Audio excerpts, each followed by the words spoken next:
Welcome to part 2 of the Malong recap. If you haven't watched part 1, please click the link in the description below. If you haven't subscribed yet, please make sure you do. Let's continue. Sarah had just told Odvet that she is pregnant. He was shocked. But then she told him that she isn't keeping the baby and he was relieved. The police are looking for the drug peddler, Nigel. He and his associates see the police at Waves Club. He grabs Sarah and threatens the police. Shots are fired. They kill Nigel. Sarah is okay. But in the crossfire, Vonnie has been shot. Sarah and Odvet are shocked.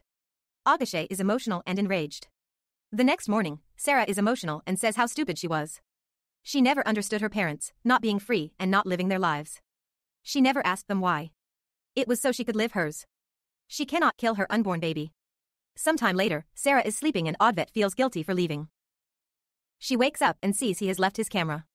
She notices that he's gone. Meanwhile, he's on a train.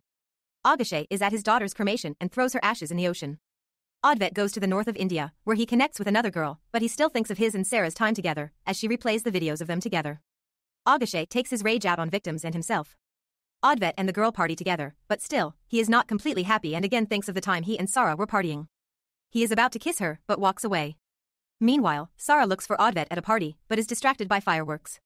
Both Odvet and Sarah are looking at fireworks at the same time, in different parts of India. He feels bad not having Sarah there. The next day, Odvet runs into his friend, who slaps him. This is because he had missed his wedding. Odvet missed his wedding because he became estranged from his parents after they had separated. Who were at the wedding? His friend tells him to call his parents, as they won't be around forever. Odvet asks how married life is. He says he is losing his mind. She is too caring and it feels like he has a mother all over again. Odvet asks why he isn't leaving her. He says she has made their house a home and he is missing her. He takes Odvet to meet his wife. He sees him with his wife and thinks of Sarah. He thanks his friend, who reminded him of his home. He realized that he should go back to Sarah. He goes to the place he and Sarah were staying at, but one person informs her she is staying with Jesse. Meanwhile, Agashe re-watches the last video his daughter had sent to him and he sees Sarah in the background. Back in the present, Odvet arrives at the police station. They have no evidence that Odvet is the one who committed the 3 murders. Michael is sure that he'll confess. Agashe is angry, saying that no one who has planned such a foolproof murder will confess in the end. Michael starts to interrogate Odvet, asking why he committed the murders. Then we are taken 5 years back, where Michael and his policeman friends were in the gym. He is getting married in a few days. Some of his friends say that he should sleep with someone else before getting married, so that he has experience. They mention someone they know, an escort named Jesse. Later, Michael is with his fiancée and she wants to do more with him than just kissing, but he says they need to wait until marriage. Later he phones his friend asking where Jesse lives. Meanwhile, Sarah is grateful to Jesse for letting her stay with her, as it's Christmas and she couldn't get a flight back home so soon. She also couldn't stay at the lodge anymore, as there are too many memories. She is sad, but Jesse tries to cheer her up. She is going out to get them food. Michael stops outside Jesse's home. He enters the apartment where Sarah is. She gets a fright when she sees him. He mistakes her for Jesse, an escort. She tells him she isn't the one he's looking for, but he doesn't want to believe her. She tells him to leave.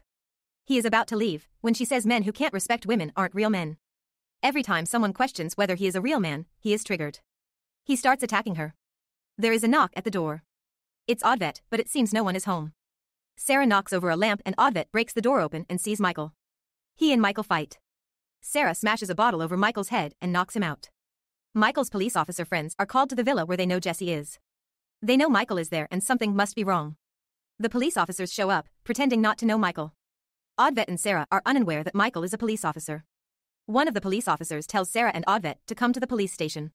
In the police vehicle, Odvet apologizes to Sarah for leaving. He was scared and had always seen shattered relationships, so he tried to stay away from making new connections. He is sorry and will never leave her again. She takes his hand and says he should never leave them again, referring to her unborn baby. They hug. The police car is stopped on a bridge and one of the policemen forces Odvet out. The policemen are angry that tourists are making a complaint and they beat up Odvet. Sarah sees another police vehicle approaching and asks for help. She is shocked when she realizes it is Michael, who is also a police officer. He hits Sarah. There is some evidence of drugs in the vehicle.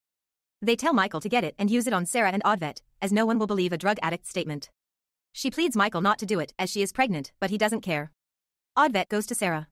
One of the police officers picks her up as another one injects Odvet. The police officer throws Sarah off the bridge into the water. Meanwhile, Michael is going on with his life and gets married. While Odvet is sent to prison for 5 years. Michael's wife wants to get closer with him, but he doesn't want to. Back in the present, he talks to Oddvet about his childhood, where his father used to beat his mother. She would take out her frustration on him. She would abuse him and tell him that he is just the same as his father. Then Michael believed he is no longer a man. He had to kill Sarah, because she found out he is not a real man, and then everyone would find out. Michael is at home and his wife is packed and about to leave. She tells him about someone else in her life, and he knows.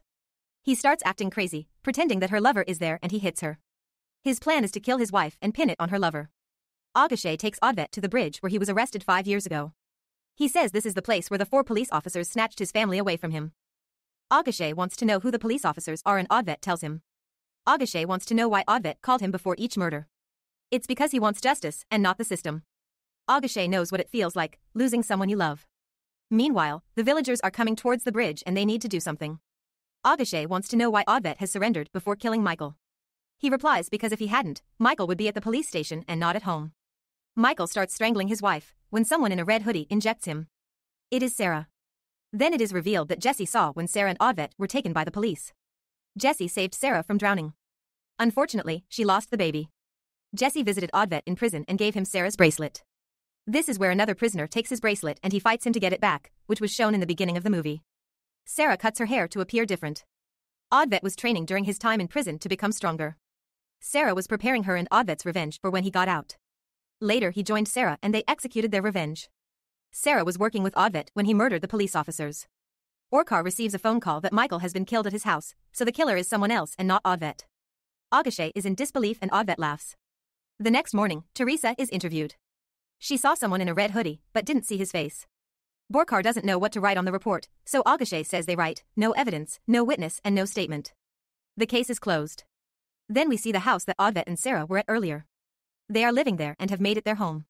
Finally, they can be together in peace. They embrace and enjoy each other's company.